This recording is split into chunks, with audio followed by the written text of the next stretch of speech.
Hi, my name is Tracy Sada. I'm a singer-songwriter from South London, and today I'm talking about self-love and self-discovery. So, I was born in Nigeria and I came to the UK when I was 6 years old. I don't really remember the plane ride over here, but I do remember like the train ride from Gatwick all the way into London. And I just remember seeing so many trees and different flats and houses and just thinking, wow, this was a big culture shock for me. It was just so different from what I was used to in Nigeria.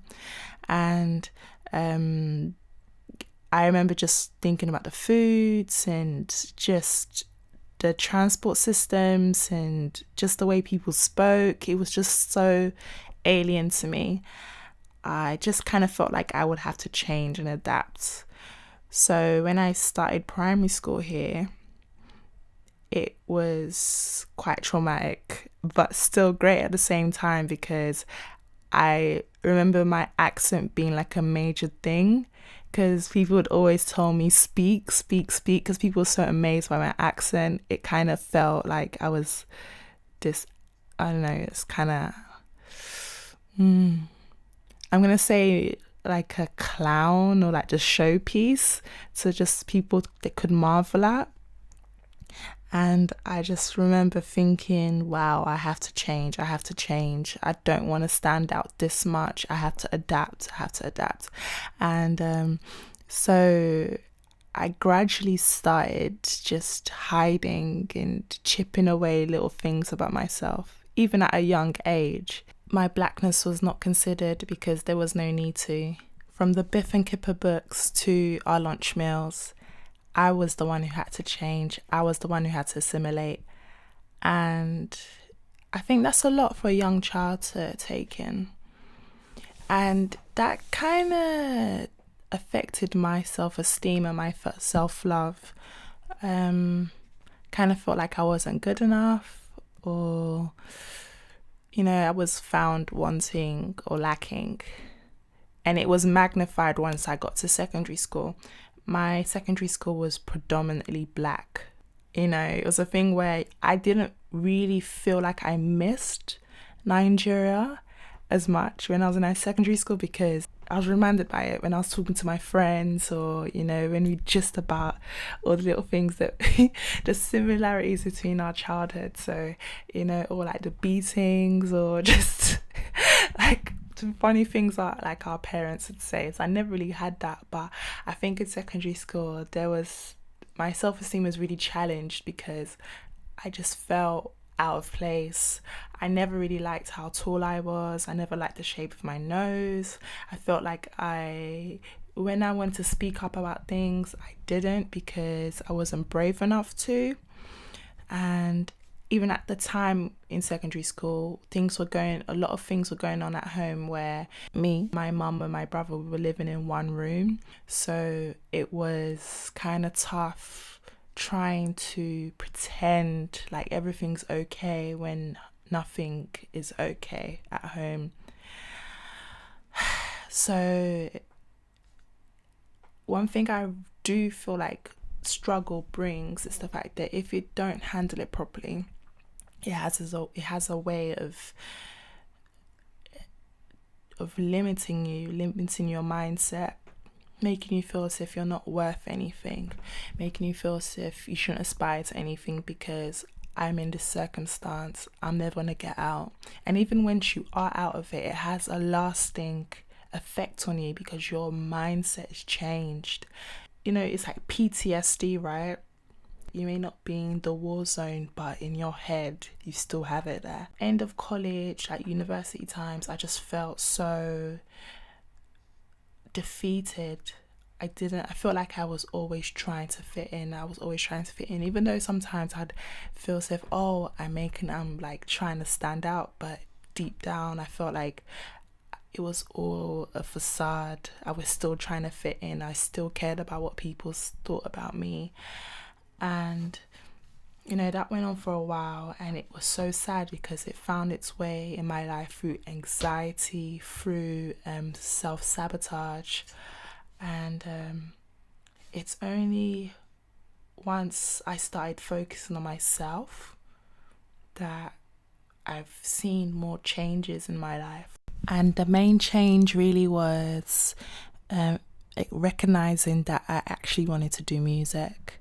I'd always wanted to do it when I was young, but I put it to the side because I was like, what would my parents think? We've come to the UK to pursue a better life. I think when you're from an African home, you're kind of taught to be more academic in your choices, especially in your career choices. You have to pick things which they try and, okay, let me just put it in this way. It's like being a creative is a little bit of a taboo. And so it's only more recently that I've kind of seen myself as a singer and a songwriter, and just getting the skills and being a better person and releasing music to the world and performing, that I've coming to a place where I feel more self-accepting about who I am as a person, because and I feel like I contribute a lot more to the world than I did before, a lot more to the world. And I'm so happy and grateful, because if I had not come to this place, God knows where I would be, God knows what I'd be doing, God knows how unhappy I probably would be. I feel a lot more happier now than before, and I feel like a lot more vulnerable and open. That's another thing about when you hide so much of yourself, when you're so closed up, it's hard for people to decipher who you are, because you're so closed off, you're so secretive, you don't want to fail, and people only can get a certain part of you. And I kind of feel like my friendships, my connections with people have developed, and it's got a bit better, because another thing was that I would always feel as if I was being left behind, and I'd always feel as if I was the one that didn't have anything compared to my friends. I was always felt like a lot of people had more things than I did, because I grew up with so much struggle, with a little bit with poverty, with lack. And now I'm in a space where I'm so grateful for everything I've been through, because I think that the things that kind of made you feel like, the things that kind of made you stand out, now they're things that I embrace. They're things that make me special. They're things that they're things that actually made my adult life a bit easier, because I've learned so much things as a child that when I face scenarios now, I'm able to adapt and jump on my feet very easily and quickly. So I am very grateful for that. It is really interesting. And I think as a young woman,